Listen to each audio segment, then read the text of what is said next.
এই বাগমারাতে, হ্যাঁ আমি কয়েকটা মসজিদের খবর নিয়েছি। এক মসজিদে দেখলাম যে মুয়াজ্জিন সাহেব দাঁত নাই আজান দিচ্ছে, এই আশেপাশে আমি নাম বলবো না, উনি আজান দিচ্ছে আশহাদু আল্লাহ, মানে জীবন যায় যায় অবস্থা। তার চাচা আপনার তো আজান হয় না, কয় বাবা দাঁতের ফাঁক দিয়ে লাম বের হয়, আমি কি করব? আমি বললাম চাচা আপনার বেতন কত? কয় বাবা বেতন নাই। কি নাই? বেতন নাই।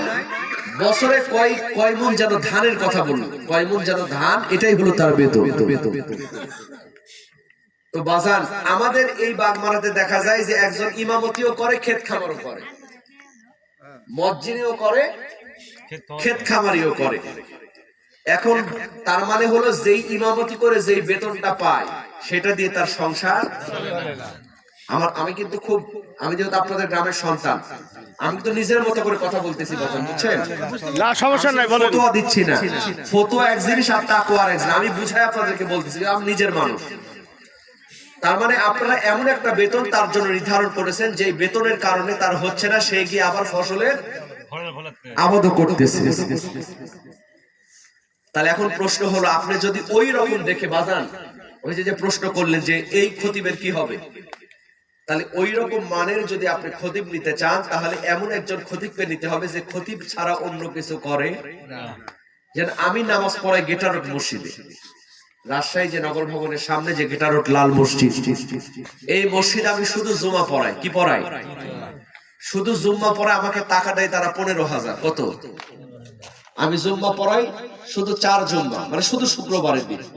আর মাহফিল থাকলে ওই দু একটা মাহফিল মিস হলেও, মানে জুম্মা মিস হলেও, ওরা যদি দেখে আমি চট্টগ্রাম মাহফিল, ওরা কিছু বলে না, তারপর আমি বেতন কিন্তু ঠিকই পাই।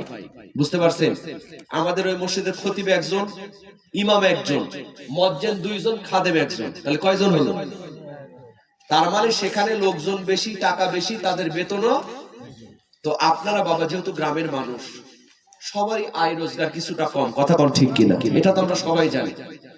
এর জন্য আপনাদের এখানে ওইভাবে যদি শহরের মতো ইমাম নেন, ওই রকম খতিব নেন যে প্রত্যেকটা ইয়েতে থাকা লাগবে, বা তাকে আপনি A to Z, আপনি সে নামাজি কিনা, সে সুদ খায় কিনা, সে এই করে কিনা, তার দাড়ি কত বড়, তার কি কত বড়, এটা বাছাই করতে গেলে বাজান আপনি ইমাম মুয়াজ্জিন খুঁজে এখানে পাবেন না।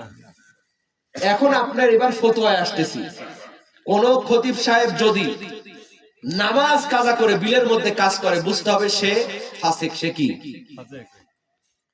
তার ইমানের ঘাটতি আছে। কি আছে? যদিও কৃষকের ব্যাপারে বলা হয়েছে, কোন কৃষক যদি দেখে তার ফসলটা না ফলালে হবেই না, তাহলে সে ওখানে গামছা বিছিয়ে নামাজ পড়বে, তার নামাজ কবুল করবেন কে? আল্লাহ। কথা বুঝতে পেরেছেন?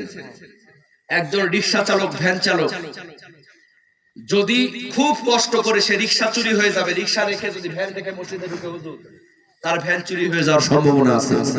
সে কি করবে? ভ্যানটা রেখে পশ্চিম দিকে ঘুরে ভ্যানের উপরে বসে সে নামাজ আদায় করবে। বুঝতে পেরেছেন? এখন ওই যে আপনি যে ফতোয়া বললেন, ওই খতিব সাহেব যদি বিলের মধ্যে গিয়ে নামাজ পড়ে থাকে, তাহলে তাকে ফাসিক বলা যাবে না। আগে প্রমাণ নিত। কিন্তু যদি সে আপনার কাছে প্রমাণ থাকে যে নামাজই পড়ে না, কোন খতিব কি করে না, নামাজই পড়ে না, তাহলে বুঝতে হবে এই খতিব রাখা।